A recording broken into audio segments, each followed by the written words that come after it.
ছাত্র জনতার গণ অভ্যুত্থানের সময় গত 19 জুলাই সিলেট মহানগরের বন্দরবাজারে কালেক্টরেট মসজিদের পাশে পুলিশের গুলিতে নিহত সাংবাদিক এটিএম তুরাব হত্যা মামলার আসামি কনস্টেবল উজ্জ্বল সিনহাকে গ্রেফতারের পর আদালতে তোলা হলে আদালত তার 5 দিনের রিমান্ড মঞ্জুর করেন।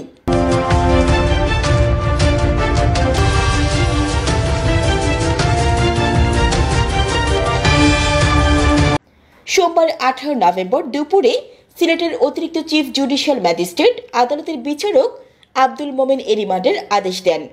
এর আগে রবিবার 17 নভেম্বর রাতে ঢাকা থেকে গ্রেফতার করা হয় তুরাব হত্যা মামলার আসামি কনস্টেবল উজ্জ্বল সিনহাকে। আদালত সূত্রে জানা যায়, তুরাব হত্যা মামলার অন্যতম আসামি কনস্টেবল উজ্জ্বল সিনহার 7 দিনের রিমান্ড চান মামলার তদন্তকারী কর্মকর্তা। আদালত তার 5 দিনের রিমান্ড মঞ্জুর করেন।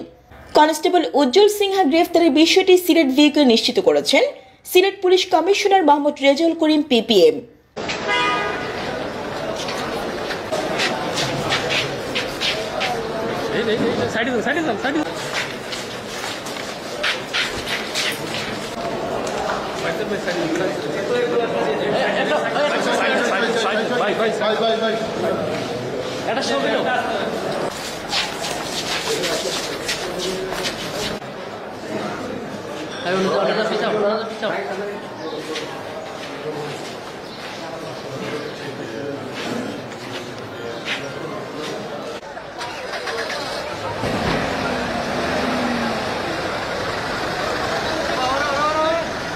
আজকে কয়েকদিনের রিমান্ড আবেদন করেছেন?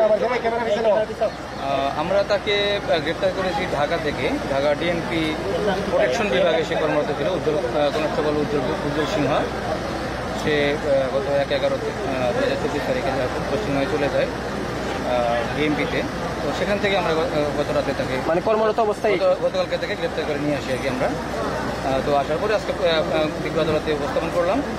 আমরা 7 দিনের রিমান্ডের আবেদন দিয়েছি। বিজ্ঞ আদালত সন্তুষ্ট হয়ে 5 দিনের পুলিশ রিমান্ড মঞ্জুর করেছে। আমরা তাকে নিয়ে যাব, নিয়ে যেয়ে তাকে জিজ্ঞাসাবাদ করে আমরা ঘটনার রহস্য উদ্ঘাটন। ম্যাজিস্ট্রেটের নামটা আর বিচারকের নামটা? বিজ্ঞ আদালত হইল এটা আমলি আদালত 1 অতিরিক্ত chief judicial magistrate Abdul Momen. জান্নাতুল আফসানা, নিউজ ডেস্ক।